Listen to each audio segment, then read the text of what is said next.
So, should you start having a grandmother day? What's a grandmother day, you ask? Well, it's that one day a week where you actually spend a couple hours in your kitchen prepping as much food for the rest of the week as you can to make preparing meals more convenient and more efficient, and to ensure that what you're actually eating every day is really good for you. Now, we've all got way more going on than we ever have before. I can totally respect why a lot of us use convenient things, fast food, things in bags or whatever. But as a clinician, my primary focus is on kind of complex chronic autoimmune disease. So typically my patients have to eat as carefully and as healthfully as possible. So in my life, just for my own reasons, to be efficient, I have my little grandmother day, and I ask all of my patients to try and do the same thing. So again, grandmother day, spend a couple hours, make as much food as you can for the meals you want to have for the rest of the week, and then you're good to go. So I'll walk you through what I like to do step by step on my grandmother day, and I hope it helps you. So the first thing to make is something I call ready meat. Now there's all kinds of ways to do this, and I'll walk you through the most common ones. First is you could take a chicken, if you cut the spine out of it and flip it over, that's called spatchcocking. You press it down, it'll cook a little bit more efficiently. And again, you can make sure you can get lots of spices and flavorings on all of the skin if you're particularly fond of the crispy, yummy, spicy chicken skin. I like it, my son likes it, so we would do it pretty often. And then you would take the chicken out of the oven and chop it all up in little bits and maybe make some kind of gravy using, say, tapioca starch.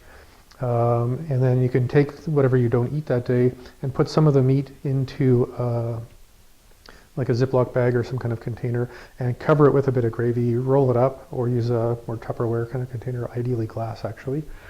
And then you've got some ready meat ready to go.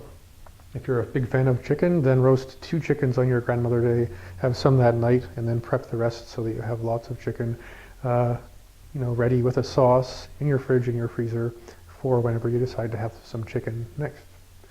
You could just take that container out of the fridge, put it in your pan after it's thawed out, add a bunch of vegetables, and you've got a stir fry. Add a can of coconut milk, now you've got a stew.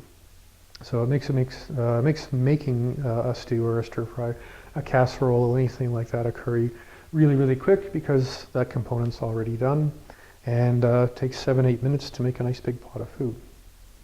So you can also do this with wild game, grass-fed beef, where you would maybe roast the entire roast and slice it up and use that meat as kind of like like the way you'd use a wrap. Put a lot of plants on there, some sauce, roll it up, put a toothpick through it, and make a few of those, throughout the week, so that every time it's, say, lunch at work, you just pop open your container, pull out a little tube of, roast with a whole bunch of vegetables and sauce inside, and you're good to go with that. Other thing you can do with the red meat is to cut it up into small pieces, put it in a marinade in your oven, and braise it, which means you're going to cook it a bit lower than normal, usually around 310, and then flip the pieces of meat over, every 20-30 minutes, so that you can kind of pre-digest the proteins. And when you do that properly, after about 2.5 hours, you could actually eat the meat with a fork, in the sense that it'll just break apart. So now you've got all that yummy kind of almost pulled, meat, in the sense that it's going to look all broken down. And make a sauce, thicken the marinade however you like. Some can go in the fridge, some can go in the freezer. And now you've got, again, the base for stew or soup or stir fry or casserole, or just have it by itself. It's yummy, next to a bunch of vegetables on your plate. So ready meat's a really good start. So imagine it's Sunday afternoon and you've got your roasting. The next thing that I would ask you to do is to make some root smash. So if you're going to make some root smash, you just need a big pot and a lot of roots, and you chop up the roots, put them in the pot, add water, add some salt, put it on the stove. It's good to cook roots in a pot from cold to hot instead of adding the roots to already boiling hot water.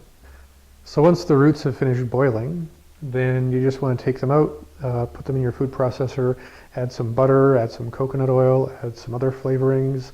I usually do about 3 or 4 different flavor profiles for a batch, and I got a pretty big pot.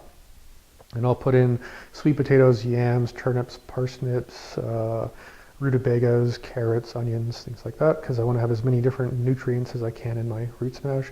So I add the fat, add some flavors, blend it up with the food processor, put it into a container, label it, Mexican Fiesta, or, I don't know, Thai basil curry or something like that.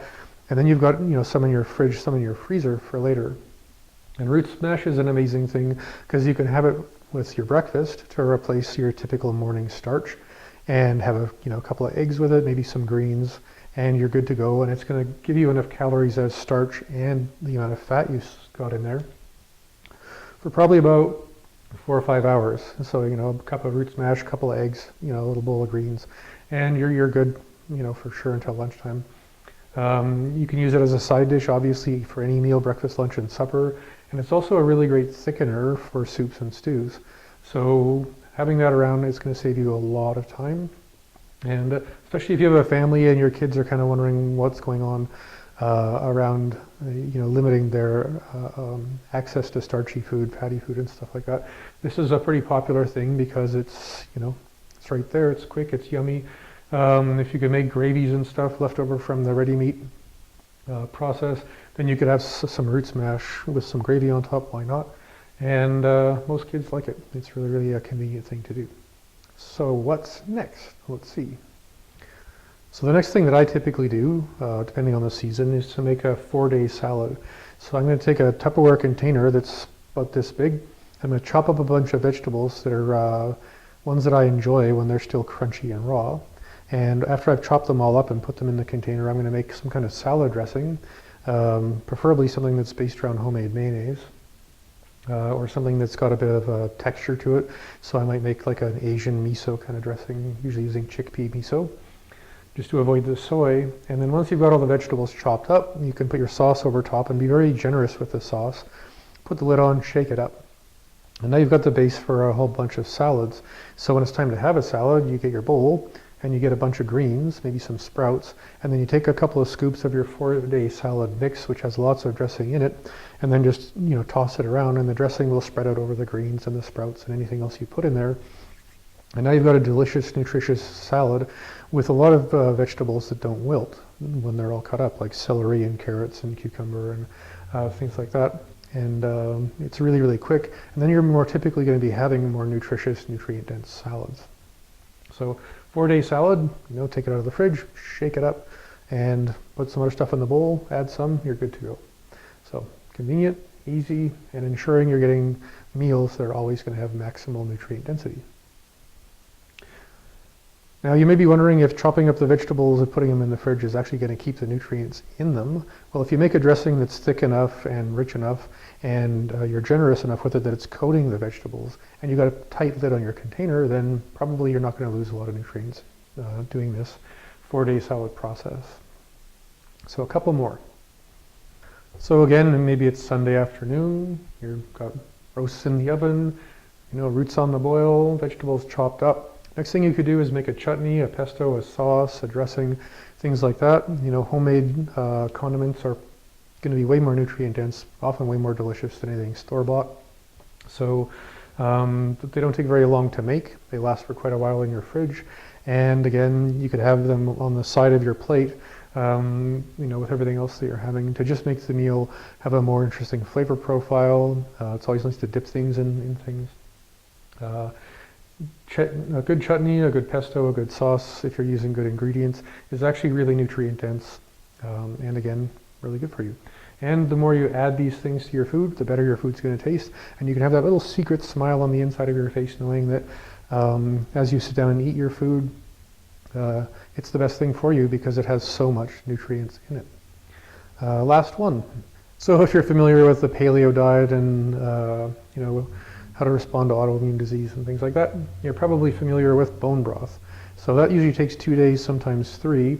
But if you start it on Friday night and then get it all finished around Sunday afternoon for your grandmother day, then you can use your bone broth to mix in with other ingredients to make things, turning this into a stew or a soup or something like that, or to just have the broth, in your fridge where you can heat it up every day, so that everyone in your family can have a cup or half a cup of bone broth every day as like a consommé, fancy clear soup, before you get into eating whatever you're going to make with your ready meat, your root smash, your pre-cut up vegetables, and your sauces and stuff like that.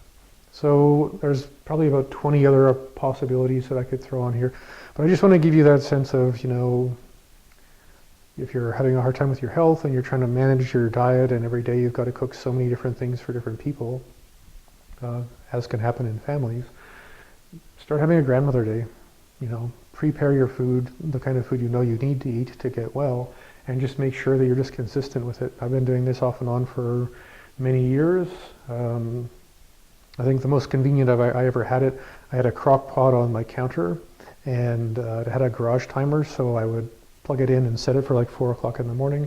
I would put some ready meat in there, some root smash in there, maybe some other vegetables without a dressing, a bit of broth or something like that over top. I'd go to bed. At 4 o'clock in the morning, the timer turns itself on. By 6:30, it's nice and bubbling and warm. I can smell it. I get out of bed, have a little bowl, put the rest in my thermos, go to work. And all day, I'm just, I get hungry, open the thermos up, have a cup, put it back, warm, rich, delicious, nutrient-dense food all day, every day, forever. So, hope that helps you, and give it a try. And please comment on the results you get. If you've got a really amazing idea that you think would help other people on their Grandmother Day, just add it to the comments below the video, because in 20 years of practicing medicine, primarily focusing on pretty complex stuff, where people have to really, shore up their diet and take care of themselves, this has helped people probably more than anything else that I've ever come up with or tried to do for myself. So, hope that helps. My name is Michael Smith. I practice integrative medicine. Like I said, this is my 28th year. And please like and share the video. Please subscribe to the channel so that I know this is working for you. Please put comments below the video if there's a specific topic you want me to address and make a video specifically for your concern, because I'd love to do that to help you out. So, hope this was good for you. Thanks for watching and have a great day.